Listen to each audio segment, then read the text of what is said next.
I'm Scott Ott, and here's a thought. I wanted to talk to you today about the very serious implications of the Planned Parenthood sting video. I'm sure you've either seen it or heard about it. A top abortion doctor on hidden camera munches a salad and sips red wine while casually discussing the best way to crush a baby to preserve the innards so that they can be donated for $30 to $100 a pop. Not for profit, mind you. The cash just covers the cost of gripping and handling, or crushing and mangling, or gutting and strangling, or whatever you call the usual, customary, and reasonable fees in the abortion industry, so long as you don't call them profits. Well, like I said, I was going to talk about that, but I got distracted by other news. The Huffington Post announced that it would no longer cover Donald Trump's presidential campaign on its political page, but it was moving coverage of Trump to the entertainment page.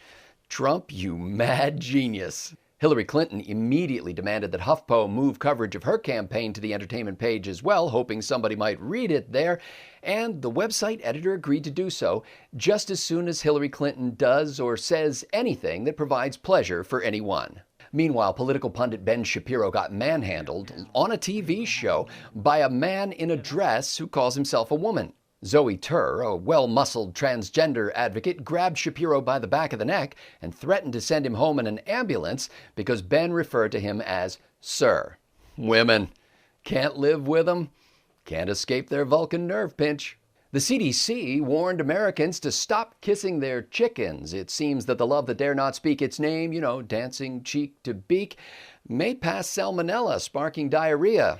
In the humans, that is. Meanwhile, in front of the Supreme Court building, chickens protested, demanding marriage equality. One spokesman noted she can't even visit her partner in the hospital unless she agrees to come in through the kitchen entrance. Hillary Clinton's presidential campaign says that small donations drive her fundraising, but the Washington Post reports that only 17% of her $47 million during the second quarter came in small donations. Meanwhile, Democratic opponent Bernie Sanders received 76% of his donations in amounts of less than $200 each. To incentivize small donations, Clinton offers some campaign swag, including this Chillery Clinton beer koozie and this Grillery Clinton cookout apron. What would it take to get you to give $5 or $10 to the Clinton campaign? How about this queen-size bed headboard? I call it Pillary Clinton. Marvel's Ant-Man topped the box office this weekend. The film tells the story of a con man who shrinks before your very eyes, tries to pull off an elaborate heist to save the world.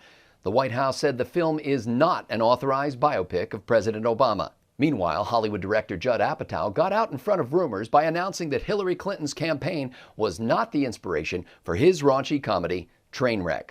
Well, as you can tell, I really don't want to talk about Planned Parenthood harvesting aborted baby parts.